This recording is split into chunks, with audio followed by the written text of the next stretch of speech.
दोस्तों, एक नई रेसिपी के साथ हमारे चैनल में आपका फिर से बहुत बहुत स्वागत है। आज हम बनाने वाले हैं बिना काजू और बिना मावे के बहुत ही स्वादिष्ट कतली। तो चलिए आज की रेसिपी को शुरू करते हैं। और इसे बनाने के लिए हम लेंगे मूंगफली। सबसे पहले कढ़ाई में बिना घी डाले बिना ऑयल डाले मूंगफली को हम थोड़ा सा रोस्ट करेंगे। और हम यहाँ याद रखेंगे कि हमको गैस को लो ही रखना है, बिल्कुल सिम करके रखना है। मूंगफली दाने का कलर बिल्कुल भी लाल नहीं होना चाहिए, नहीं तो हमारी कतली जो है वाइट नहीं बन पाएगी। तो हम गैस को सिम रखेंगे और लगातार चलाते जाएंगे।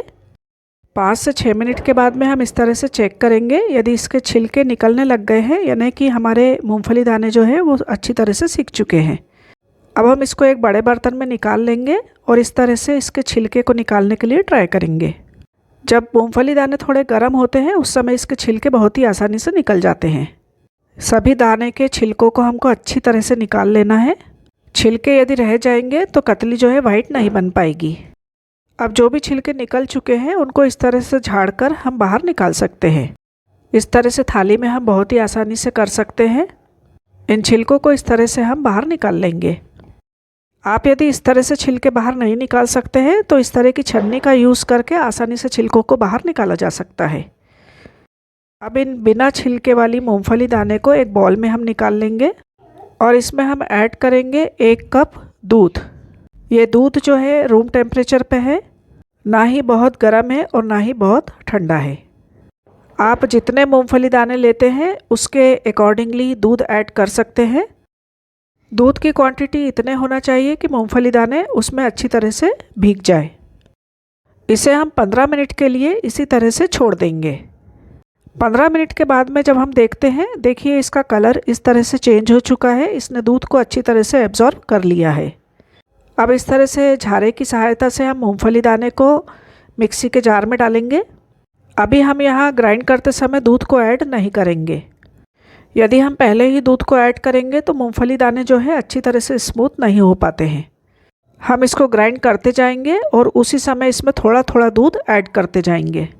जो भी लेफ़्ट आउट मिल्क था उसको मैंने इसमें ऐड करके अच्छी तरह से ग्राइंड कर लिया है। सभी मूंगफली दाने जो मैंने ग्राइंड किए हैं उसको मैं इस तरह से एक बाउल में निकाल लूँगी। अब इन्हें सेकने के लिए हम एक पैन लेंगे और पैन को गर्म करने के बाद में इसको उसमें ट्रांसफ़र कर देंगे।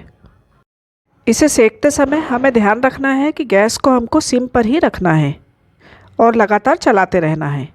हम यदि लगातार नहीं चलाएंगे तो ये लाल हो जाएगा और हमारी कतली का कलर जो है वो बिगड़ जाएगा। 5 मिनट इसको सेकने के बाद में यहाँ मैं ऐड कर रही हूँ 1 कप शक्कर। इसमें यहाँ हम शक्कर ऐड करते जाएंगे और इसको लगातार चलाते रहेंगे।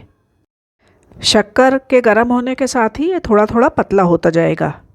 हम इसको लगातार मिक्स करते रहेंगे। देखिए, देखने से दिखाई दे रहा है कि ये पतला हो चुका है। अभी इसको सेकने के लिए हमको लगभग 30 मिनट्स लगेगा।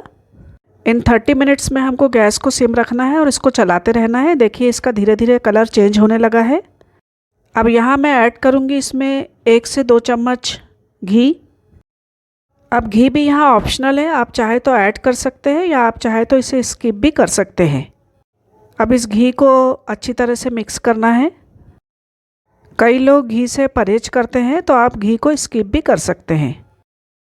देखिए धीरे धीरे इसका कलर भी चेंज हो चुका है और अब ये बहुत ज़्यादा ड्राई हो चुका है और एक डो के शेप में आने लगा है।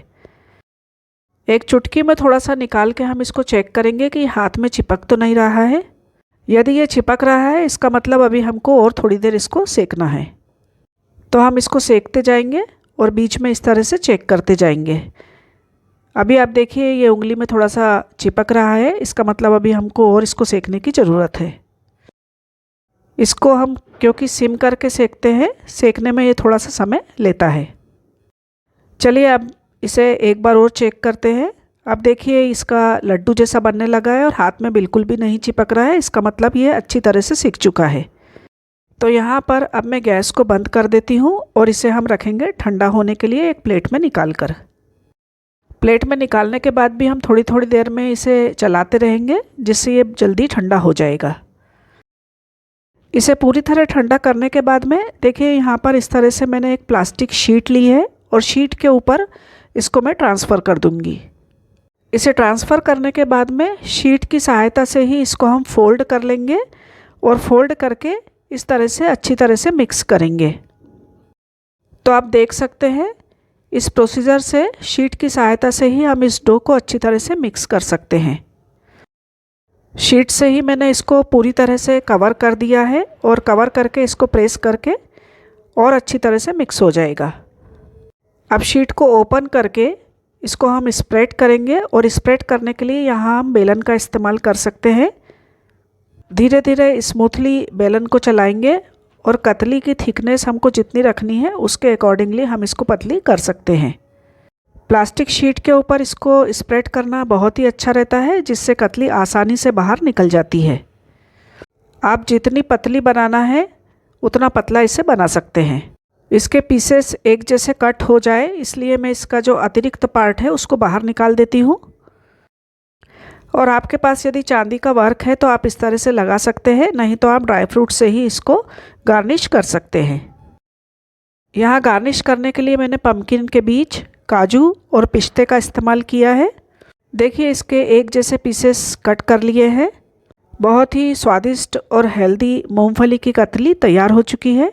आप लोग यदि चैनल पर नए हैं तो प्लीज़ सब्सक्राइब करिए और अपने विचार हमें कमेंट बॉक्स में लिखकर ज़रूर बताइए। ये कतली भी हेल्थ पॉइंट ऑफ व्यू बहुत ही हेल्दी है क्योंकि इसे हमने मूंगफली से बनाया है। Thanks for watching. Please subscribe. Thank you.